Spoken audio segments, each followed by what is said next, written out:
The new NFL football season just getting underway with an exciting opening game last night and a rare Friday night game between the Eagles and Packers from Brazil. Every single team and their fans, they still hold on to that dream that this year they'll hoist that Lombardi trophy as Super Bowl champs in February. Joining us now, SU professor Dennis Deninger, also a multi-time Emmy award-winning production exec during his long career at ESPN. Dennis, always great to catch up with you. Thanks for joining us. Really appreciate it. You got the book out called The Football Game That Changed America. There it is. Dennis, great to see you. Yes. So, Dennis, I think we kind of got to start at the beginning with this whole thing. The first two games that we now refer to as Super Bowls, they weren't even technically called Super Bowl. How did this game even get started in the first place? You know, the book is filled with these circuitous turns and kind of twists of fate.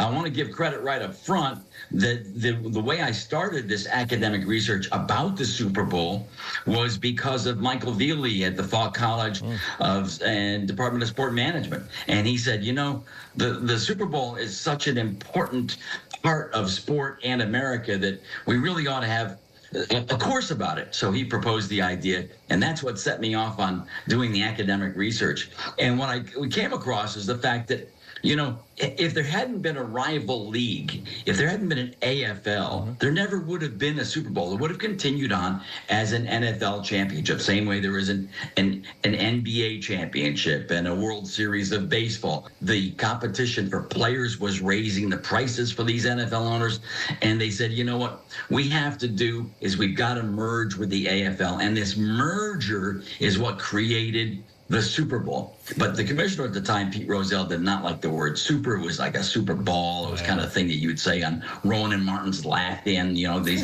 empty superlatives. So it was officially the AFL-NFL World Championship game for 2 years. When would you say, but this thing quickly became a phenomenon, when would you say it really became a national event?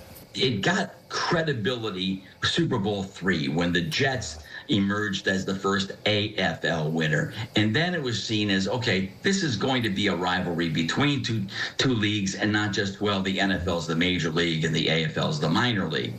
You know, when it really started to show signs of becoming a national event was the next one, Super Bowl IV, and that was in New Orleans. And suddenly a few more corporate attendees were coming in, and a few more companies that would have been sending their best clients and their best performers to the Kentucky Derby. Now they're sending them to the Super Bowl. Now that was something that they really took notice. And one other milestone is 1978. And up until then, the Super Bowl had been a day game. All NFL games were Sunday afternoon games. Well, taking the lead from ABC's Monday Night Football and its success on a Monday night, 1978, the Super Bowl moved to prime time, and the number of viewers increased by over 15 million more. So that was a huge step forward. It has clearly impacted almost all aspects of American life. Is that fair to say? Absolutely. And you know what? You think about it, it's probably the largest shared experience that Americans have every year. It's right up there with Christmas and Thanksgiving and New Year's. So actually, the subtitle of my book is How the NFL Created a National Holiday. And as this national holiday, people get together, people communicate more. It's the largest day for social media. It is the largest day for media coverage.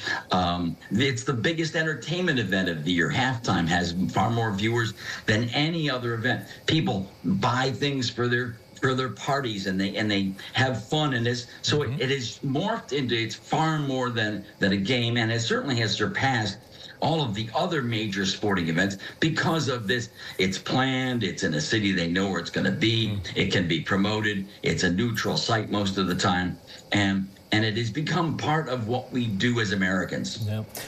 Got about 30 seconds left, so quickly. NFL regular season games this year.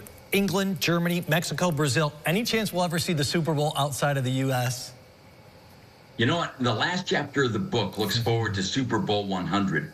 And between now and then, the advances in transportation are going to make games in London and games in Europe much more feasible. So it's possible, but there are some NFL owners who haven't hosted games before who might be pretty upset if London hosts one. Dennis Deninger, the football game that changed America. Thanks so much for joining us. Really appreciate it. Good luck with the book. Thanks a lot. It's a pleasure chatting with you as always, Jeff. Cheers.